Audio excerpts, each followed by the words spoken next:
Student, welcome to Pratibha academy classes. मैं प्रतिभा सिंह।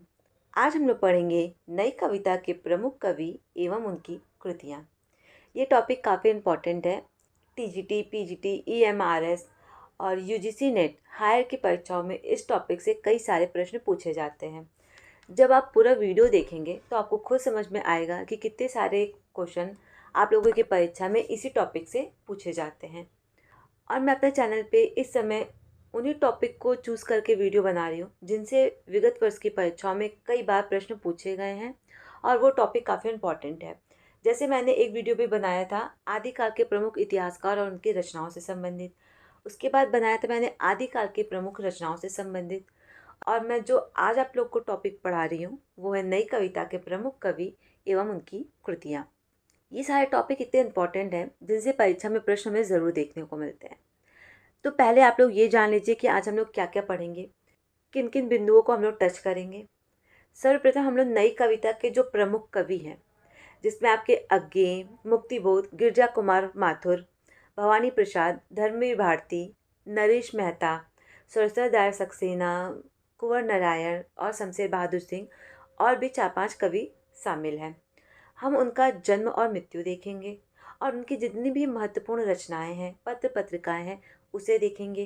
उनकी प्रसिद्ध कविताओं को देखेंगे।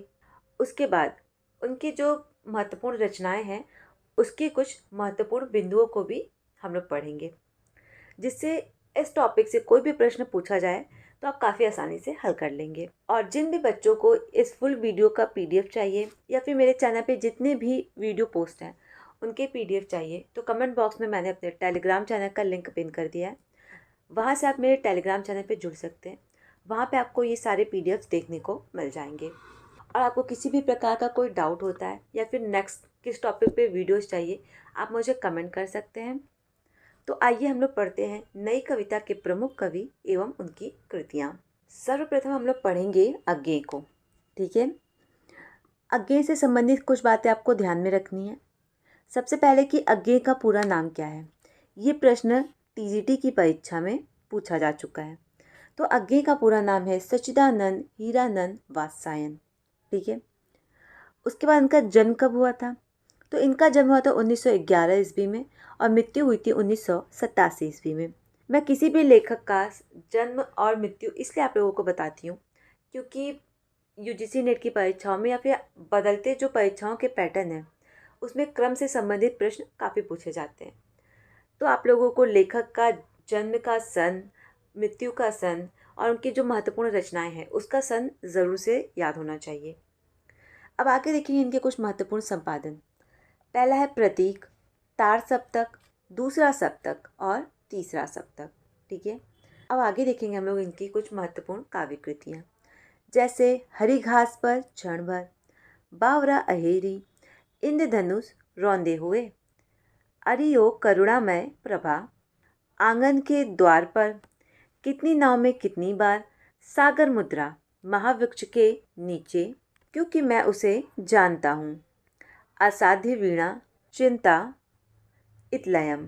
ठीक है, अब यहाँ पे आपको कुछ बातें ध्यान में रखनी है। मैं कई बार अपने वीडियोस में बोलती हूँ जब भी आप लोग मेरे वीडियोस को देखा करें पेन और कॉपी साथ में लेके बैठें। बहुत सारी चीज़ों को मैं पीडीएफ में शामिल नहीं कर पाती हूँ या फिर जब वीडियोस बनाती हूँ तो मुझे याद आ जाता है कि आप लोगों को ये भी बता देना चाहिए। आप लोग एक जगह नोट कर लीजिए अज्ञे का प्रथम काव्य संग्रह का नाम क्या है, क्योंकि ये प्रश्न परीक्षा में पूछा जा चुका है। तो वो है आप लोगों का भग्नदूत और उसका प्रकाशन वर्ष है 1933 ईस्वी। उसके बाद अज्ञे का अंतिम काव्य संग्रह कौन सा है। तो अज्ञे का अंतिम काव्य संग्रह है ऐसा कोई घर आपने देखा है। क्या है, ऐसा कोई घर आपने देखा है। ठीक है, अज्ञे अस्तित्ववाद में आस्था रखने वाले कवियों में से एक थे। अज्ञे को प्रयोगवाद तथा नई कविता का साकार पुरुष भी कहा जाता है। काफ़ी इंपॉर्टेंट लाइन है, आप लोग जगह नोट डाउन कर लीजिएगा। और ये प्रश्न परीक्षा में पूछा भी गया है कि प्रयोगवाद तथा नई कविता का साकार पुरुष किसे कहा जाता है, तो वो अज्ञे को कहा जाता है। अब आगे हम लोग देखेंगे कुछ इनकी रचनाओं की विशेषता। अज्ञे की रचनाओं में विरोध, निराशा, भावुकता एवं कुंठा का चित्रण हमें देखने को मिलता है। प्रयोगधर्मी कवि हैं। प्रतीकों का प्रयोग इनकी रचनाओं की विशेषता है। शब्द के प्रयोग पर ये ज़्यादा बल देते हैं। क्षणबोध का महत्व है इनकी रचनाओं में। प्रारंभ में छायावादी और बाद में प्रयोगवादी कवि बन गए ये। बौद्धिकता एवं व्यंग इनकी रचनाओं में शामिल है। युग चिंतन है। बिंब की सृष्टि इनकी रचनाओं की विशेषता है। साथ ही साथ प्राकृतिक सौंदर्य एवं मानव सौंदर्य का चित्रण भी इनकी रचनाओं में हमें देखने को मिलता है। अब कुछ चीज़ें आपको ध्यान रखनी है, एक जगह नोट डाउन कर लीजिए। अज्ञेय की कुछ चर्चित कविताएं हैं जो कि आपको पता होनी चाहिए, जैसे कि नदी के द्वीप, हरी घास पर क्षण भर, जितना तुम्हारा और असाध्य वीणा। एक बार मैं फिर से रिपीट कर देती हूँ। नदी के द्वीप, हरी घास पर क्षण भर, जितना तुम्हारा, और चौथा है असाध्य वीणा। असाध्य वीणा अज्ञेय की लंबी कविता है और इस कविता का जो मूल भाव है, ये प्रश्न परीक्षा में पूछा जा चुका है कि असाध्य वीणा कविता का मूल भाव क्या है। तो आपको पता होना चाहिए कि इस कविता का मूल भाव है अहम का विसर्जन। ठीक है, क्या है? अहम का विसर्जन। तो इस प्रकार अज्ञेय से संबंधित जितनी भी महत्वपूर्ण बातें थी वो सारी चीज़ें मैंने आप लोगों को बता दी है। अब आगे हम लोग देखेंगे मुक्तिबोध। ठीक है, मुक्तिबोध का पूरा नाम क्या था? गजानन माधव मुक्तिबोध। इनका जन्म 1917 ईस्वी में और मृत्यु हुई थी 1964 ईस्वी में। मुक्तिबोध को नोट डाउन कर लीजिए आप लोग। मुक्तिबोध को गहन अनुभूति तथा तीव्र इंद्रिय बोध का कवि भी कहा जाता है। ये प्रश्न भी पूछा जा चुका है कि गहन अनुभूति और तीव्र इंद्रिय बोध का कवि किसे कहा जाता है, तो वो मुक्तिबोध को कहा जाता है। अब देखेंगे हम लोग इनकी कुछ काव्य कृतियाँ, जैसे चांद का मुंह टेढ़ा है, जिसका प्रकाशन वर्ष है 1964 ईस्वी। और मैं ये आप लोगों को इसलिए बता दे रही हूँ क्योंकि इसका प्रकाशन वर्ष पूछा गया है। जिन भी रचनाओं का प्रकाशन वर्ष पूछा जाएगा वो मैं आपको बताते हुए चलूँगी आगे। आगे देखेंगे हम लोग भूरी भूरी खाक धूल। ठीक है, और इसका भी प्रकाशन वर्ष परीक्षा में पूछा गया है, तो इसका प्रकाशन वर्ष है 1980 ईस्वी। अब कुछ इनकी आलोचनात्मक रचनाएं देखेंगे। ये जो रचना है कामायनी एक पुनः विचार, काफ़ी इंपॉर्टेंट है। यूजीसी नेट की परीक्षा में ये आलोचनात्मक ग्रंथ न जाने कितनी बार पूछा गया है। तो पहले इनकी जो आलोचनात्मक ग्रंथ है वो है कामायनी एक पुनः विचार, भारतीय इतिहास और संस्कृति, नई कविता का आत्मसंघर्ष और अन्य निबंध, नए साहित्य का सौंदर्य शास्त्र। तो आप इन चारों आलोचनात्मक पुस्तक को याद रखिएगा। आगे देखेंगे हम लोग इनके कहानी संग्रह विपात्र, सतह से उठता आदमी, काफ़ी इंपॉर्टेंट है। अब मुक्तिबोध की रचनाओं की कुछ विशेषता, जैसे कि इनकी रचनाओं में प्रगतिवादी दृष्टिकोण हमें देखने को मिलता है। ब्रह्म राक्षस और अंधेरे में जो कविता है उसके रचयिता कौन है? वो है मुक्तिबोध। शोषितों के प्रति इनके हृदय में काफ़ी गहरा लगाव है। जीवन से जुड़ी कविताओं के सृजक हैं। बिंब विधान एवं शिल्प सजगता इनकी रचनाओं की विशेषता है। प्रतीक विधान में नयापन इनके रचनाओं में हमें देखने को मिलता है। इनकी कुछ चर्चित कविताएं हैं जो आपको पता होनी चाहिए। पहला तो मैंने बताया था आप लोगों को अंधेरे में, उसके बाद ब्रह्म राक्षस, और एक तीसरी है जो कई बार परीक्षा में पूछी जा चुकी है, वो है भूल गलती। ठीक है, तो आप इसे नोट डाउन कर लीजिएगा। आगे देखेंगे गिरजा कुमार माथुर। इनका प्रकाशन वर्ष है 1919 ईस्वी और इनकी मृत्यु हुई थी 1994 ईस्वी। इनकी रचनाओं से एक बार पीजीटी के परीक्षा में पूछा जा चुका था कि गिरजा कुमार माथुर का जन्म कहाँ हुआ था। तो इनका जन्म हुआ था मध्य प्रदेश में। ठीक है, कहाँ पे हुआ था? मध्य प्रदेश में। आपको ये ध्यान रखना है। अब हम लोग देखेंगे इनकी कुछ रचनाएं। मजीर, नशा और निर्माण, काफ़ी इंपॉर्टेंट है।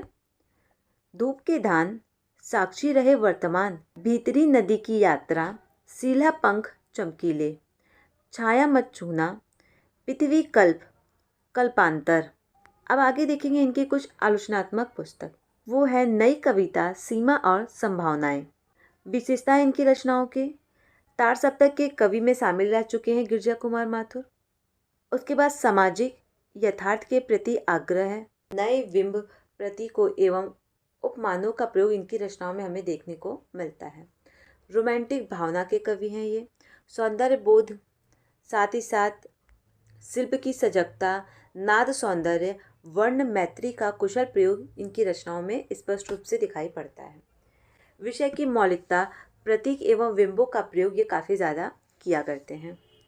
आगे देखेंगे हम लोग भवानी प्रसाद मिश्र। भवानी प्रसाद मिश्र को सहजता का कवि कहा जाता है। किसका कवि? सहजता का कवि। ठीक है। इनका जन्म कब हुआ था? 1914 ईस्वी में और मृत्यु हुई थी 1985 ईस्वी में। इनकी कुछ काव्य कृतियाँ देखेंगे हम लोग।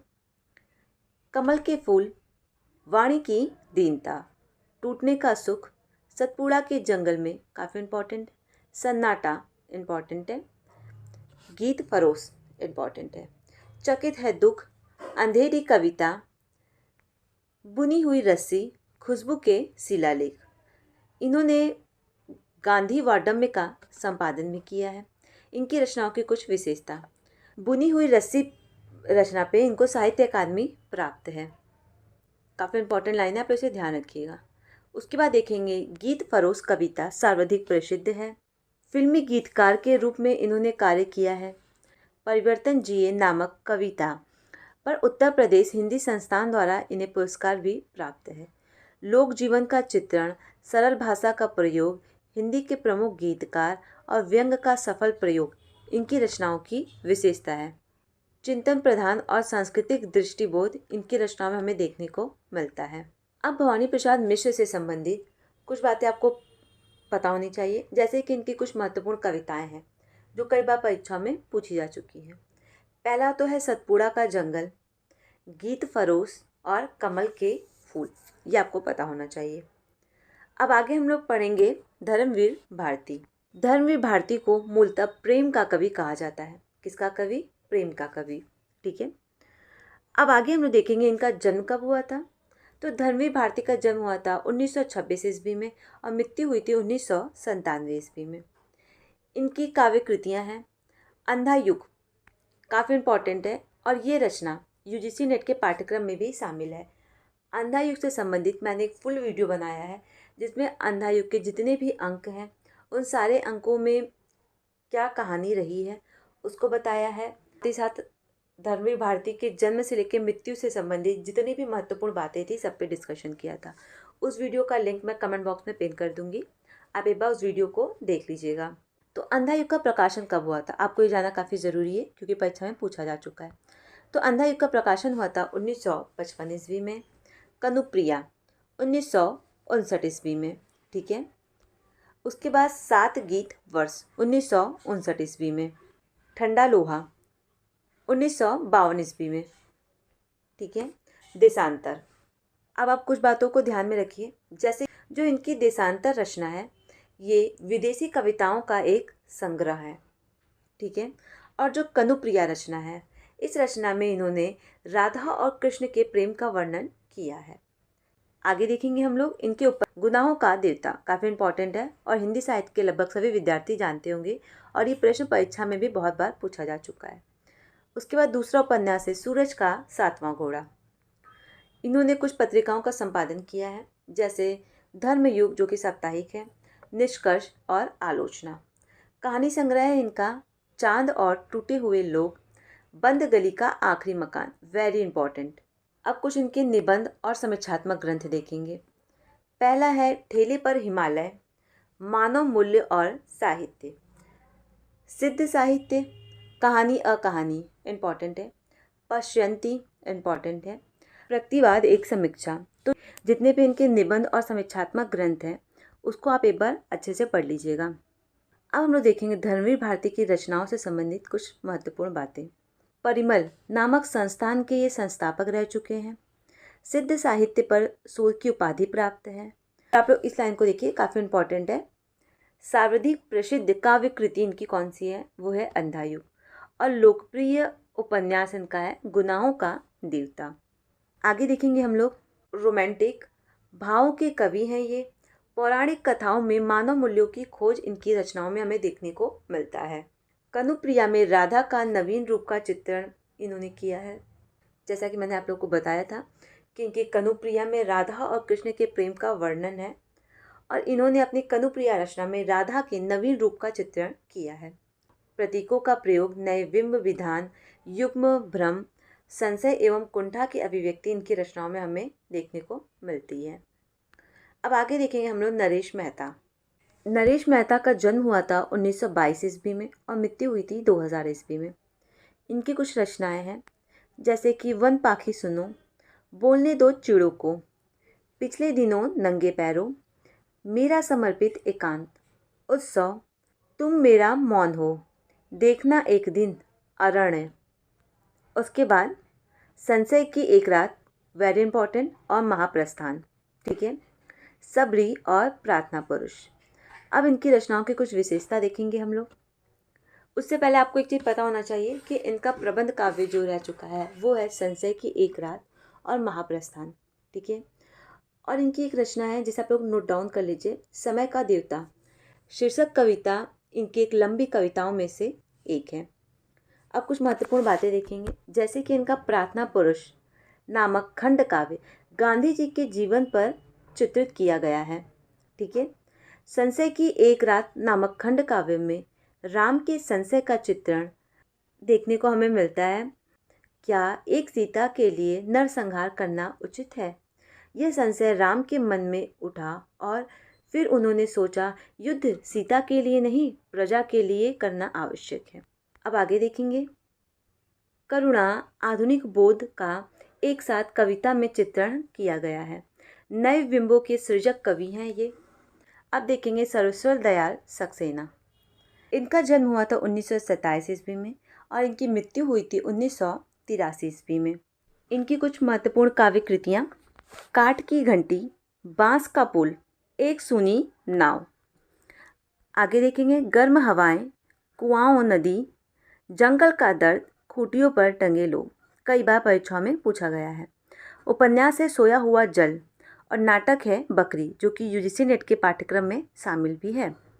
इन्होंने कुछ महत्वपूर्ण संपादन किया है जैसे दिनमान, पराग, प्रतीक और नई कविता। इनकी एक काफ़ी प्रसिद्ध कविता है जो आपको पता होनी चाहिए, वो है कॉफ़ी हाउस में मेलोड्रामा। ठीक है, आप एक जगह नोट डाउन कर लीजिए, इनकी प्रसिद्ध कविता है कॉफ़ी हाउस में एक मेलोड्रामा। अब हम लोग सर्वेश्वर दयाल की रचनाओं से संबंधित कुछ महत्वपूर्ण विशेषताएं देखेंगे। ये नई कविता के प्रमुख कवियों में शामिल हैं। बकरी नाटक से इन्हें बहुत ज़्यादा प्रसिद्धि प्राप्त हुई। काव्य कृतियों में इनको कुआनो नदी और जंगल का दर्द से काफ़ी ज़्यादा प्रसिद्धि मिली। समसामयिक जीवन मूल्यों की खोज इनकी रचनाओं में हमें देखने को मिलती है। इनकी कविताएं भावतिरेक और स्वच्छंदवाद से भिन्न हैं। इन्होंने युद्ध, राजनीति, संसद, बकरी, गरीबों को अपनी कविताओं का विषय बनाया है। ठीक है, तो इस प्रकार सर्वेश्वर दयाल सक्सेना से संबंधित जितनी भी महत्वपूर्ण बातें थी वो हम लोगों ने पढ़ ली। अब आगे देखेंगे कुंवर नारायण। कुंवर नारायण का जन्म कब हुआ था? इनका जन्म हुआ था 1927 ईस्वी को। अब देखेंगे इनकी कुछ महत्वपूर्ण काव्य कृतियाँ। कुंवर नारायण की तीसरे तार सप्तक में संकलित कुछ कविताएं हैं और इनकी महत्वपूर्ण रचनाएं हैं चक्रव्यूह, आत्मजयी, परिवेश हम तुम, आमने सामने, कोई दूसरा नहीं। आप लोग उसे काफ़ी अच्छे से पढ़ लीजिएगा एक बार। कुछ चीज़ें आपको यहाँ पर ध्यान रखनी है। एक बार प्रश्न पूछा जा चुका है कि कुंवर नारायण की जो चक्रव्यूह रचना है उसका प्रकाशन वर्ष क्या है? तो इसका प्रकाशन वर्ष है 1956 ईस्वी। आत्मजयी, आत्मजयी का प्रकाशन वर्ष क्या है? इसका प्रकाशन वर्ष है 1965 ईस्वी। ठीक है, आगे देखेंगे हम लोग इनकी रचनाओं की कुछ विशेषता। जो आत्मजयी रचना है जिसका प्रकाशन वर्ष मैंने आप लोगों को बताया था 1965 ईस्वी। आत्मजयी नामक कृति कठोपनिषेध के नचिकेतांग प्रसंग पर आधारित प्रबंध काव्य है। काफ़ी इंपॉर्टेंट लाइन है और ये प्रश्न परीक्षा में पूछा गया है। आत्मजयी मूलतः आधुनिक चेतना का काव्य है। इसके खंड में आधुनिकता चिंतन के भिन्न भिन्न आयाम हैं। आत्मजयी के बिंब मूलतः बौद्धिक हैं। आत्मजयी के पात्र प्रतीकार्थ व्यक्त करते हैं। ब्रज श्राव पुराने मूल्यों की वाहक पीढ़ी का प्रतीक है, जबकि नचिकेतांग प्रबुद्धि नई चेतना का प्रतीक है। आत्मजयी में चिंतन प्रमुख है। कुंवर नारायण मानव मूल्यों की तलाश में रत रहने वाले कवि हैं। ठीक, अब आगे हम लोग जिस लेखक के बारे में पढ़ेंगे वो है आपके शमशेर बहादुर सिंह। आप लोगों को ये वीडियो कैसा लग रहा है? आप लोग ज़रूर अपनी प्रतिक्रिया दीजिएगा, क्योंकि आप लोगों के कमेंट से मुझे काफ़ी मोटिवेशन मिलता है और भी अच्छे टॉपिक्स को चुनकर आप लोगों के लिए वीडियोस बनाने में। तो आप लोग बताइएगा ज़रूर कि आपको ये वीडियो कैसा लग रहा है। आगे देखेंगे हम लोग शमशेर बहादुर सिंह। इनका जन्म हुआ था 1911 ईस्वी में और मृत्यु हुई थी 1993 ईस्वी में। शमशेर बहादुर सिंह को प्रेम और सौंदर्य का कवि कहा जाता है। किसका? प्रेम और सौंदर्य का। ठीक है। इनकी कुछ काव्य कृतियाँ हैं। शमशेर बहादुर सिंह की कुछ कविताएं दूसरे सप्तक में संकलित हैं। अब इनकी रचनाएं देखेंगे। चुका भी नहीं हूँ मैं इतने पास अपने, काल तुमसे होड़ है मेरी, बात बोलेगी हम नहीं उदिता। ठीक है। अब इनकी रचनाओं की विशेषता, ये मार्क्सवाद के समर्थक हैं, सौंदर्य बोध के कवि हैं। शमशेर बहादुर सिंह की अधिकांश कविताओं का स्वर कुंठित प्रेम रहा है। अमूर्त चित्रात्मकता, सप्त संगीत उनके काव्य शिल्प में प्रमुख स्वर है। अतिशय व्यक्तिवादिता उनकी कविताओं का प्रमुख स्वर रहा है। आगे देखेंगे हम लोग जगदीश गुप्त। इनका जन्म हुआ था 1924 ईस्वी में और मृत्यु हुई थी 2001 में। इनकी कुछ महत्वपूर्ण काव्य कृतियाँ, नाव के पाँव, युग्म, छंद सती, गोपा गौतम, बोधि वृक्ष, संबोक। इन्होंने नई कविता का संपादन किया। इनके आलोचनात्मक ग्रंथ हैं नई कविता, स्वरूप और समस्याएं। जगदीश गुप्त की रचनाओं की हम लोग कुछ विशेषता देखेंगे और जितने भी लेखक थे हम लोगों ने सब पढ़ लिया है। ये अंतिम लेखक जो कि जगदीश गुप्त हैं, इनकी रचनाओं की विशेषता देखेंगे हम लोग। नई कविता के प्रमुख कवि, नई कविता के पक्षधर हैं ये। कविताओं में चित्रात्मकता देखने को मिलती है। इनकी रचनाओं में प्राकृतिक प्रेम, सौंदर्य का सूक्ष्म चित्रण और नवीन शिल्प विधान हमें स्पष्ट रूप से देखने को मिलता है। आगे देखेंगे हम लोग संबूक।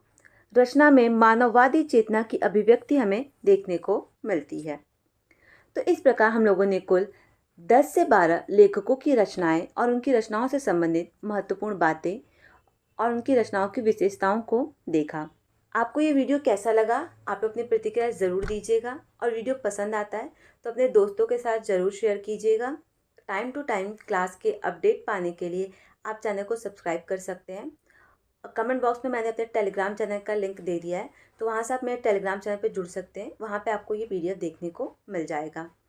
नेक्स्ट किस टॉपिक पे आप लोगों को वीडियो चाहिए आप मुझे कमेंट कर सकते हैं, तो मैं उस टॉपिक से रिलेटेड आप लोगों के लिए वीडियोस बनाऊंगी। अगला जो मैं वीडियो आप लोगों के लिए लेके आऊँगी उसमें मैं रीतिकाल के प्रमुख कवि और उनकी रचनाओं के बारे में काफ़ी विस्तारपूर्वक चर्चा करूँगी। तो आशा करती हूँ कि मेरे द्वारा बनाए गए वीडियो आप लोगों को पसंद आया होगा। Thank you.